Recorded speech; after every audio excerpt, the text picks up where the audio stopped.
Hello again. This is Cameron. In this video, I'm going to demonstrate album download 101.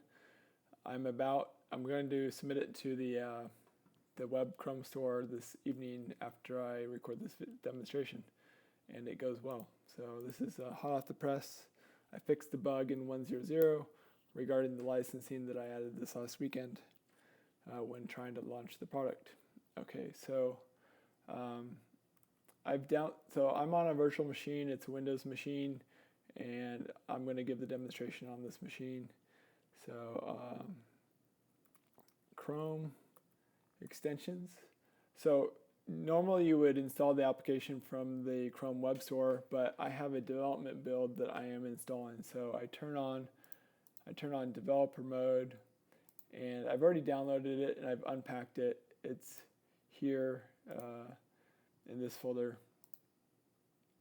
So it's album download 101, and once installed, it's accessible here. And then so you need to sign in to get started. So this is the exact same screen you'd get it just after you installed it. And I'm going to use the account support at ctiger.com.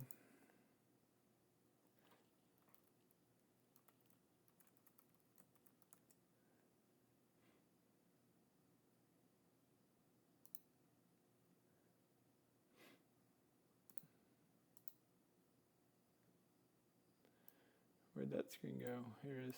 Okay, so I'm going to sign in with help support, and it's going to give you access to it's going to ask you to be able to, if you want to be able to give access to photos, and then also it needs to check license, so it asks for that too. You hit allow.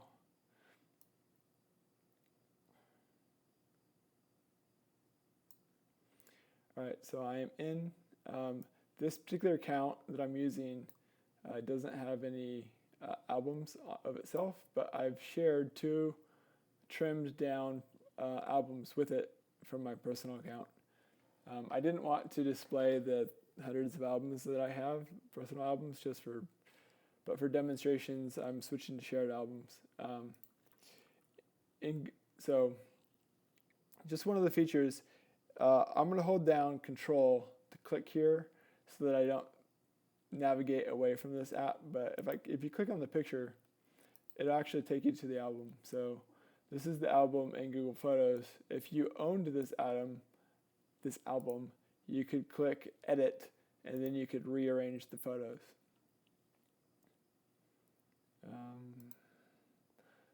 So anyhow, I'm back to album download, and I've selected it, and now I want to download everything here. So I'm going to go ahead and click download, and you can see it kicks off all the downloads, or it kicks off 20 downloads for all of the items. And you can go to downloads, and you can see all of them listed here as they come in. And you can see it's downloaded by album download.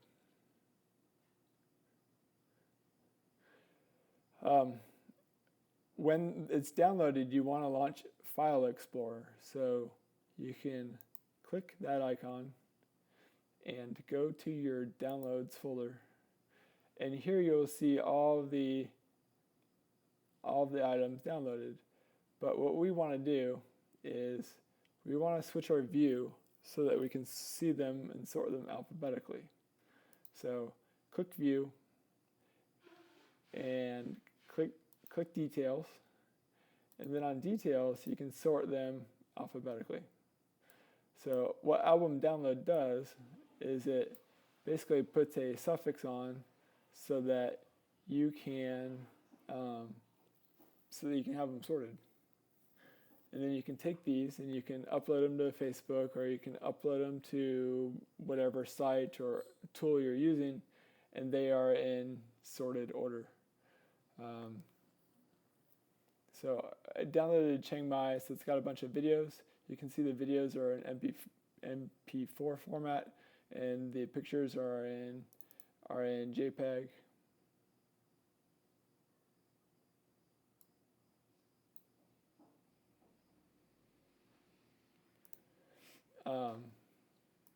Back to album download.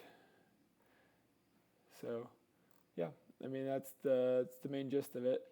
I can go ahead and I'll delete this, delete all the downloads, and I'll switch albums. So I'll switch over to Mozart Mountain, and here I have just photos and only one video.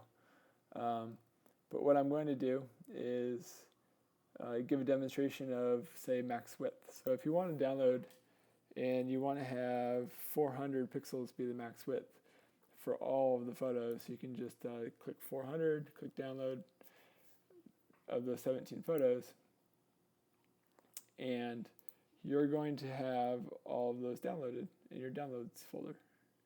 So here I'm in the downloads folder, and I'll double click on it. You can see it's only 400 pixels wide now.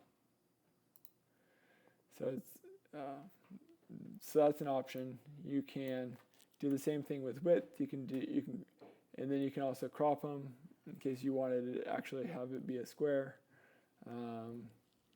You can do 200 by 200. You can have it cropped, and you can download. We can just download an individual one. And you can see here's the download. So if you didn't clear out your downloads folder in Windows and actually in Mac too, just Chrome will add a additional one. So like if I download this again, Chrome's going to give it a 2. And if I download it again, it's going to be a 3. But if your downloads folder is cleared and you download it, it's going to have that name. So